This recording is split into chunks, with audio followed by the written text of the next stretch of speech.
চলতি বছরের এসএসসি ও সমমান পরীক্ষার ফল প্রকাশ করা হয়েছে। আজ বেলা 11টার দিকে সারা দেশে একযোগে এ ফলাফল প্রকাশ করা হয়। এবছর এসএসসি পরীক্ষায় গড় পাশের হার 83.04%।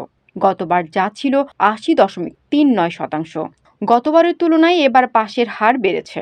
এবারের এসএসসি পরীক্ষায় ছাত্রদের পাশের হার 81.57%, ছাত্রীদের পাশের হার 84.47%।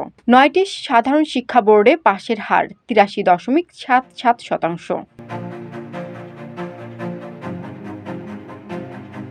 এবছর ঢাকা বোর্ডে পাশের হার 83.92%, রাজশাহীতে 89.3%, বরিশালে 89.13%, চট্টগ্রামে 82.8%, কুমিল্লায় 79.2%, দিনাজপুরে 78.4% এবং ময়মনসিংহে 85% পরীক্ষার্থী পাশ করেছে।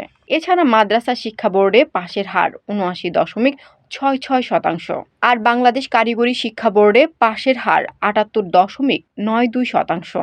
সকালে গণভবনে আনুষ্ঠানিকভাবে ফলাফল প্রকাশ করেন প্রধানমন্ত্রী শেখ হাসিনা। এর আগে প্রধানমন্ত্রীর কাছে ফলাফলের সার্বিক পরিসংখ্যান তুলে দেন শিক্ষামন্ত্রী মহিবুল হাসান।